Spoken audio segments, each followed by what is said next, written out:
സൗന്ദര്യത്തിന്റെ സ്ത്രീ പുരുഷ രൂപമായ നാഗരാജാവും നാഗറാണിയും അടക്കം ജലത്തിന്റെയും ഭൂമിയുടെയും കാവലാളായ 7 തലയുള്ള നാഗദൈവവും വരെ കാവൽ നിൽക്കുന്ന എന്തിനധികം തമിഴ് മക്കളുടെ പെരിയുടെയും സാക്ഷാൽ രാജരാജ ചോളന്റെ ശക്തരായ പടയാളികൾ പോലും തകർക്കാൻ പറ്റാതെ പിന്മാറിയ സിംഹള രാജ്യത്തിന്റെ വൈഡൂര്യം ജദവന രാമയ്യ.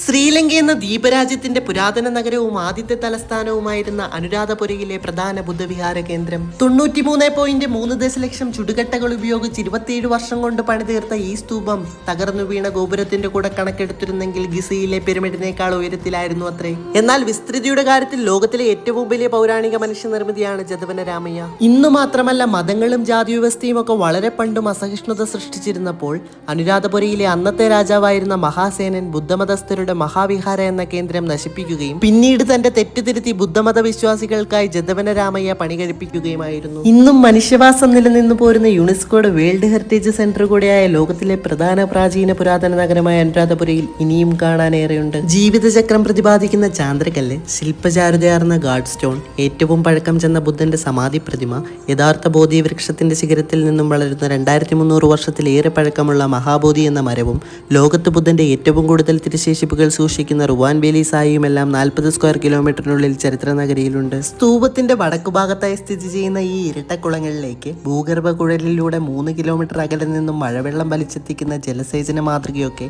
മഹാസേന രാജാവിന്റെ നഗരാസൂത്രണ വൈഭവത്തെ നമുക്ക് മനസ്സിലാക്കി തരുന്നു. 10-ാം നൂറ്റാണ്ടായപ്പോഴേക്കും എല്ലാം കൊണ്ടും ഖ്യാതി നേടിയ അനുരാധപുര സാമ്രാജ്യം തകർക്കാനെത്തിയ രാജരാജ ചോളന്റെ ആനക്കൊമ്പന്മാരടങ്ങുന്ന യുദ്ധപ്പടയ്ക്ക് പോലും പിടിച്ചുകുലുക്കാൻ പറ്റാതെ ഇരുന്ന ജദവന രാമയ്യ എന്ന സ്തൂപം അദ്ദേഹത്തിന്റെ ഉറക്കം കെടുത്തി. തന്റെ രാജ്യത്തും ആരാലും തകർക്കാനാവാത്ത അസാധാരണമായ മനുഷ്യനിർമ്മിതി വേണമെന്ന അദ്ദേഹത്തിന്റെ നിർബന്ധ ബുദ്ധിയിൽ പണി കഴിപ്പിച്ചതാണ് നാം ഇന്ന് കാണുന്ന തഞ്ചാവൂർ ബൃഹടീശ്വരർ ക്ഷേത്രം എന്നും പറയപ്പെടുന്നു. ജദവന രാമയ്യയിലെ ഒളിഞ്ഞുകിടക്കുന്ന നിധിയിലേക്ക് എത്തുവാനുള്ള വഴി ഒരിക്കൽ നാഗരാജാവ് നാഗറാണിയോട് പറയുന്നത് കേട്ട ബോധിവൃക്ഷം അതിന്റെ ഇലകളിൽ ആ രഹസ്യം ഒളിപ്പിച്ചു വെച്ചിട്ടുണ്ടെന്നും അർഹിക്കുന്നവർക്ക് വെളിപ്പെടുത്തുക ചെയ്യുമെന്നുമാണ് വിശ്വാസം.